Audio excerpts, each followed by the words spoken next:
This is NBC6 South Florida Today.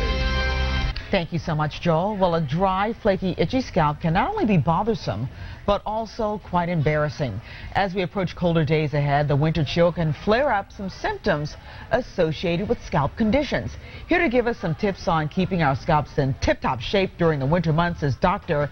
Jegasothy with the Miami Skin Institute. Welcome back. Thank you very much. Good to see you. And I guess it's a little bit deceiving. You think down here with all the humidity that dry scalp wouldn't be a problem, but you think differently. It's true, absolutely.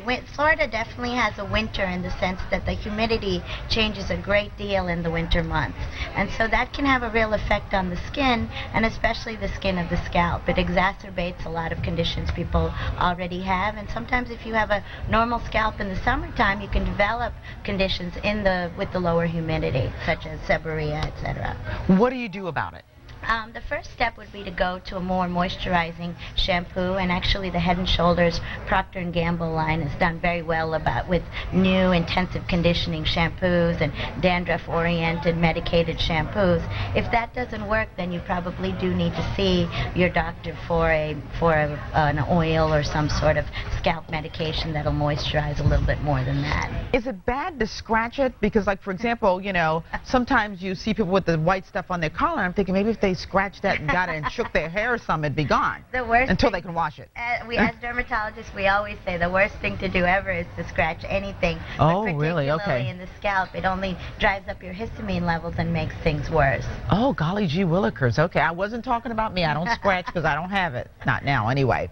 All right, now, does it damage your hair at all? Because you would think that if you use a shampoo that's got more oils and you already have oily hair, Sure. then that's going to, you know, exacerbate another problem. Absolutely. If you have inflammation to the extent that it's very severe, and certainly most people have sought a doctor's advice before it gets to this level, but I certainly have seen people who have so much inflammation in the scalp that their hair comes out in clumps, and then that needs to be addressed first at the scalp level, and then the hair needs to be addressed as well. And so are there any, I guess, telltale signs that tell you when it's not just dandruff or, you know, dry Sure. skin from the weather and it might be something more serious?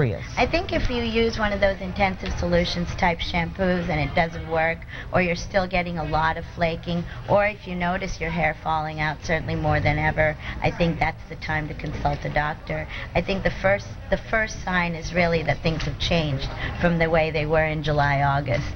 Okay. All right. Well, some great information. We really appreciate it. Thank you very much. And as always, wonderful seeing you again. Good to see you. Well, for more information on keeping your scalp clean and healthy, you can give the Miami Skin Institute a call at 305-373-SKIN. That's 305-373-7546.